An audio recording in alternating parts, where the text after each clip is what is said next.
If nothing else, heavy duty has at least caused bodybuilders to start thinking. No longer do bodybuilders accept someone's training routines or diet regimen just because he has won some titles. We know by now that in the great majority of cases, it's a superior genetic predisposition that was responsible for the development of most champions.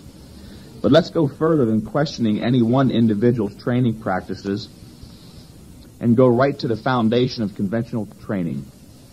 Where is it ordained, for instance, that one repetition must be followed immediately by another?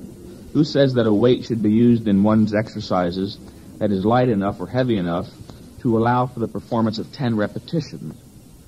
Such questions are, of course, rhetorical, as we realize there are really no such rigid rules. And even further, these questions imply that most of us train according to tradition, convention, and imitation. No one has ever scratched in stone that one rep must immediately follow another. It just seems the natural thing to do, so why do otherwise?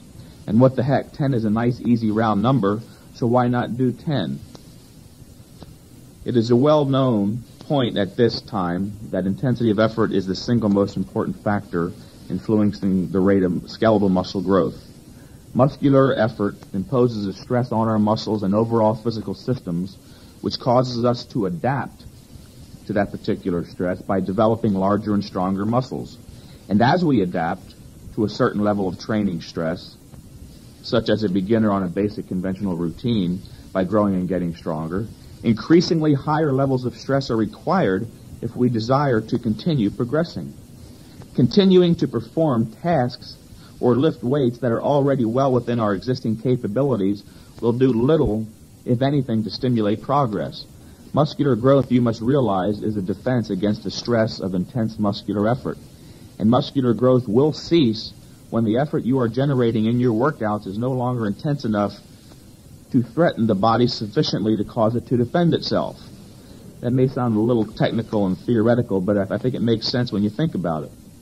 For the beginner, almost any type of training is stressful enough or intense enough to induce adaptation through size and strength increases.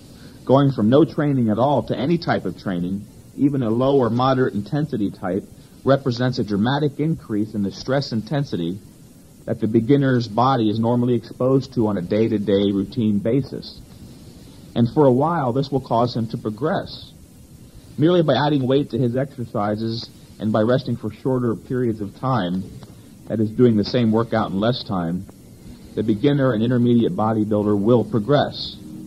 As the beginner progresses, however, and the intermediate bodybuilder, to a more advanced stage by adding muscle, the formula becomes more and more complex due to the changes in his physiology that attend muscular growth. The larger your muscles get, the greater become the demands imposed on your body's resources and reserves during these intense muscular contractions. Physiologists have discovered that the average individual has the capacity to increase his strength and hence his ability to generate intensity by some 300%, while his ability to recover from intense stress, on the other hand, only increases by 50%. So, as we get bigger and stronger, the likelihood of overtraining increases dramatically. Many bodybuilders, or most bodybuilders, however, pursue a type of training that is just the opposite of the way it should progress. Rather than increase the intensity of their effort and reduce the duration of their effort as they progress, they do just the opposite. They decrease the intensity of their effort and prolong the duration of their effort. In other words, as they continue to progress, they think they have to make their workouts longer and longer.